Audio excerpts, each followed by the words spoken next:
नमस्कार साथी हो टेक विथ चन्द्रमा एक बार फेरि स्वागत छ।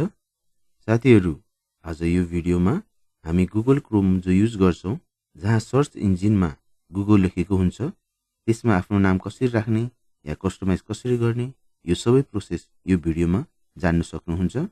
यो भिडियोको अन्तिमसम्म रहनु होला। यदि यो च्यानलमा फर्स्ट टाइम आउनुभएको छ भने सब्स्क्राइब, लाइक र कमेन्ट गर्न नबिर्सिनु होला। यस्तै इन्फिनाइट भिडियोहरू पाउनको लागि आउनुहोस् साथीहरू, सुरु गरौँ। फर्स्टमा हामीले कुनै ब्राउजर, यो हाम्रो गुगल क्रोमको ब्राउजर छ, यसमा क्लिक गर्नुहोस्। क्लिक गरिसकेपछि यो एउटा इन्टरफेस आउँछ। यसमा हामीले जुन चाहिँ यो गुगल GOOGL गुगल लेखेको छौँ, यसमा आफ्नो नाम या कुनै पनि वर्डहरू कसरी राख्ने भन्ने कुराहरू यो भिडियोको मूल विषय रहेको छ।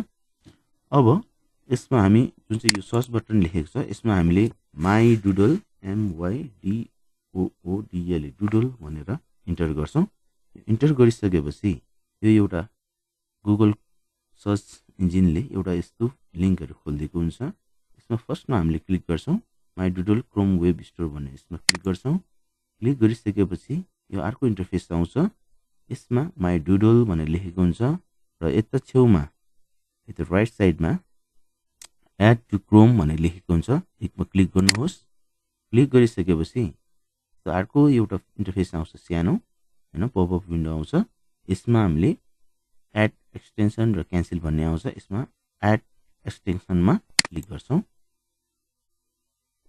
क्लिक गरिसकेपछि यस्तो अर्को फेरि पपअप भिडियो आउँछ। यसमा हामीले भनेको छ my doodle has been added to Chrome. अब तपाईँको क्रोममा माई डुडल भन्ने एड भइसकेको छ।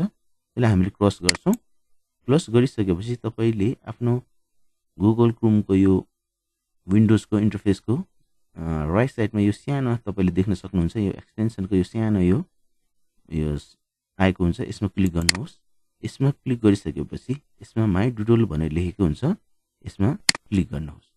क्लिक गरिसकेपछि अब यसमा टेक्स्ट, इमेज, तपाईले टेक्स्ट पनि ल्याउन सक्नुहुन्छ, इमेज पनि ल्याउन सक्नुहुन्छ, हैन, यो सबै गर्न सक्नुहुन्छ। तपाईले आफ्नो सेटिङहरू गर्न सक्नुहुन्छ।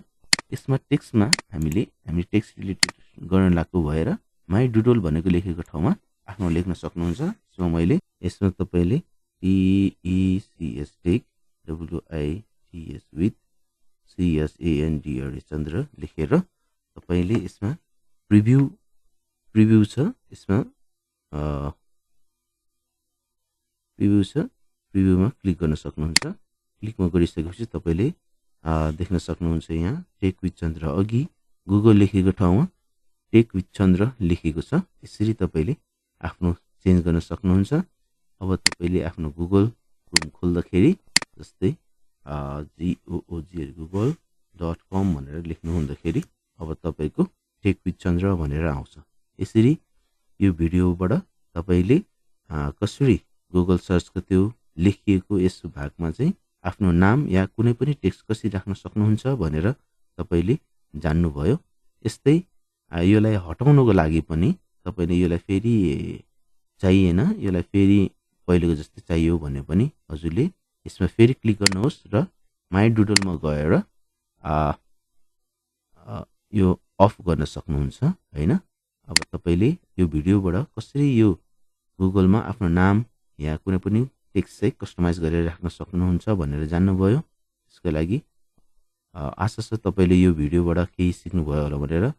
र तपाईले यदि यो च्यानललाई सब्स्क्राइब गर्नुभएको छैन भने सब्स्क्राइब गरिदिनु होला र यस्तै भिडियोहरू तपाईले अझै भविष्यमा पाउन सक्नुहुन्छ। Thank you.